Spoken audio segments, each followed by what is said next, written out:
The Iranian proxy war in the Red Sea continues to escalate. According to a U.S. Central Command release, on December 3rd, there were 4 attacks against 3 separate commercial vessels operating in international waters in the southern Red Sea.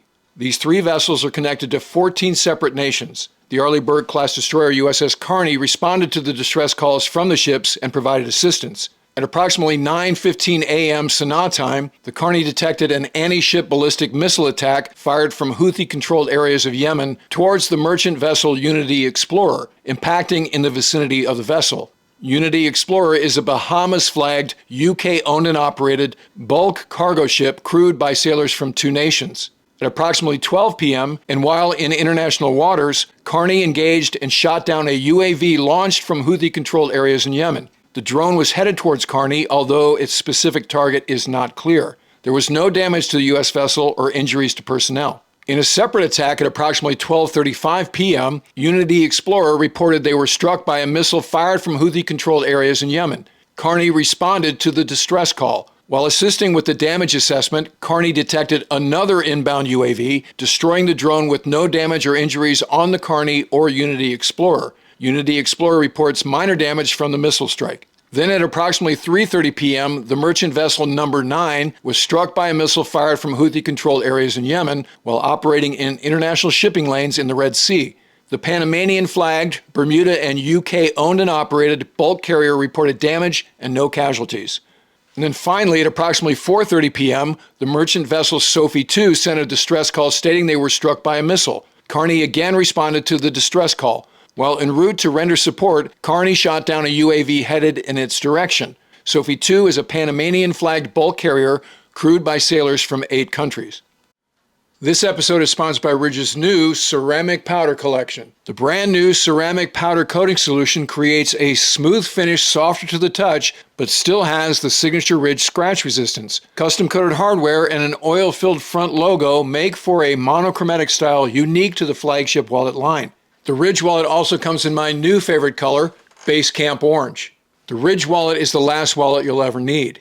The Ridge wallet expands to hold up to 12 cards plus room for cash, all while remaining as slim as possible, unlike those bulky old dad wallets. And the folks at Ridge are so confident that you're going to love their wallet that they're offering a 99-day risk-free trial. The Ridge wallet is designed with RFID blocking materials that protect you from digital pickpocketers. There's also an optional AirTag attachment so you never have to lose your wallet again. The Ridge key case securely holds up to 6 keys and prevents them from jingling. Shop the holiday sale by going to ridge.com/WardCarroll for up to 30% off. That's ridge.com/WardCarroll. And if you use my link, you can enter your email or SMS for a free chance to win a Ridge bundle worth $4,000. No purchase necessary. In the wake of these events, Admiral Christopher Grady, the Vice Chairman of the Joint Chiefs of Staff and a U.S. Navy surface warfare officer, sat down for a discussion hosted by the Atlantic Council and moderated by Courtney Kuby, NBC's Pentagon correspondent, who asked him about the Houthi attacks and what the United States can do about it. Here's part of his response. This is a first for attacks on international shipping, and that's a big deal. And so if you think about what the international flow of commerce means, going through one of the key choke points in the world, the Bab el-Mandeb Straits, this is not just a U.S. problem. This is an international problem. And you correctly point out that Carney was on station and USS Mason was on station as well, both of whom have been involved in taking down various threats. So we were fortunate to be there. We, in fact, did respond to one of the vessels, which at one point was concerned about taking on water. They're in a good place now. But it does suggest then that our presence, along with our international allies and partners, is going to be really important in that key choke point. So the question then now is, how do we do that with our allies and partners? And so I think what you will see from the maritime perspective is through Central Command and the Naval Command that we have there in Bahrain, we will stand up what we have done in the Strait of Hormuz before, and that is the ability with our allies and partners, a key point, to provide some semblance of protection through that key strait.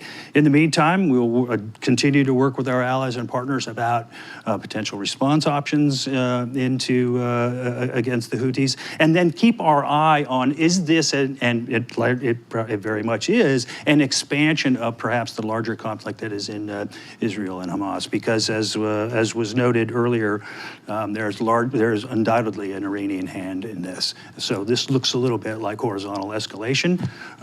We'll keep an eye on that.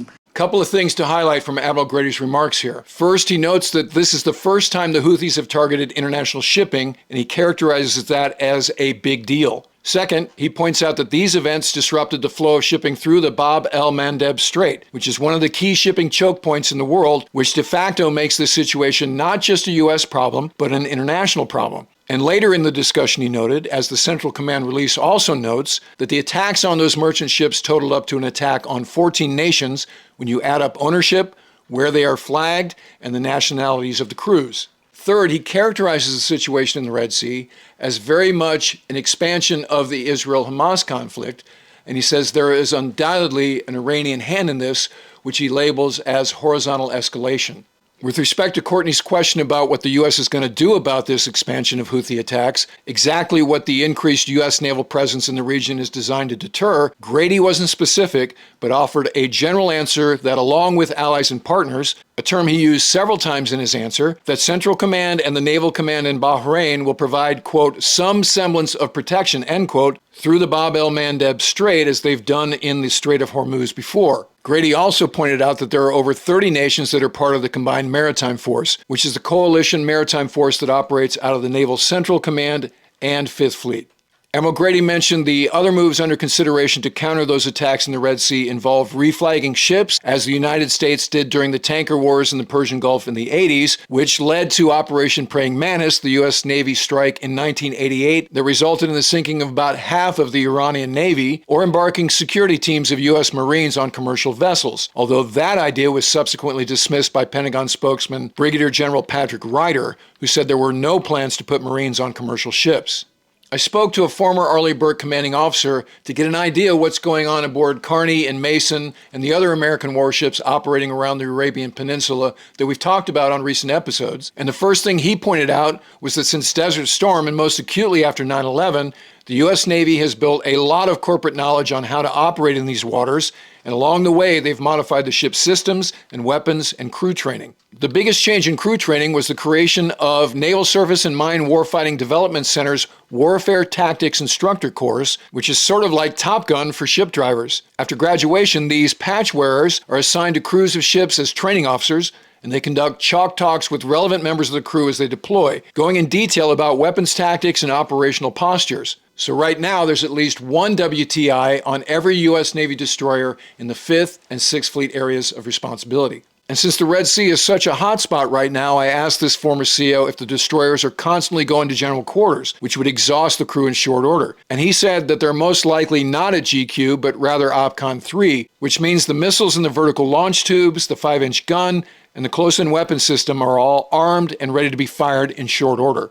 The watch team is located in the Combat Information Center and is led by one of the department heads who acts as the tactical action officer. His situational awareness comes from contacts generated by the destroyer's highly capable Spy-1D radar, which can track multiple targets simultaneously while determining which ones are hostile and then assigning an attack priority and weapons engagement recommendations. Enemy missiles are generally engaged with standard missiles, and drones are engaged with 5-inch guns or the close-in weapon system also known as CWIS.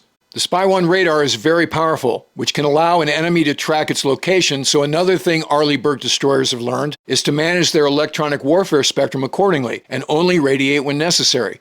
In contrast, a lack of EW management is what has allowed the Houthis to track and target merchant ships. The Arleigh Burke's SM-2 Block 3C missiles with active radar homing cost nearly $2.5 million each. So this Iranian proxy war has already been expensive, and listening to Admiral Grady, it doesn't look like it's going to get any cheaper going forward. And those destroyers can carry a lot of ordnance, upwards of 90 missiles depending on how many Tomahawk cruise missiles they're required to carry. So at this rate, they won't run out of them anytime soon. And if they have to rearm while operating in the Red Sea, they'll most likely pull into Jeddah because there's no love lost between the Saudis and the Houthis, or if that's not possible, they'd most likely transit to Manama, Bahrain, where the Fifth Fleet is headquartered. The bottom line, according to this former CEO I spoke with, is the Arleigh Burke-class guided missile destroyer is the ideal platform for this particular problem. And that's what we've seen so far with these U.S. Navy actions that have happened since October 7th, when the Houthis swore to support Hamas in its war against Israel. More on this volatile situation as the information becomes available, so if you're not already a subscriber, become one so you don't miss anything. And the Mooch Report is full of channel highlights and behind-the-scenes information and links to the best military stories from around the web. You can get the Mooch Report sent to your email inbox every Tuesday by clicking on the subscription link in the episode description below. And best of all, it's free. And in the meantime, I look forward to talking to you again very soon.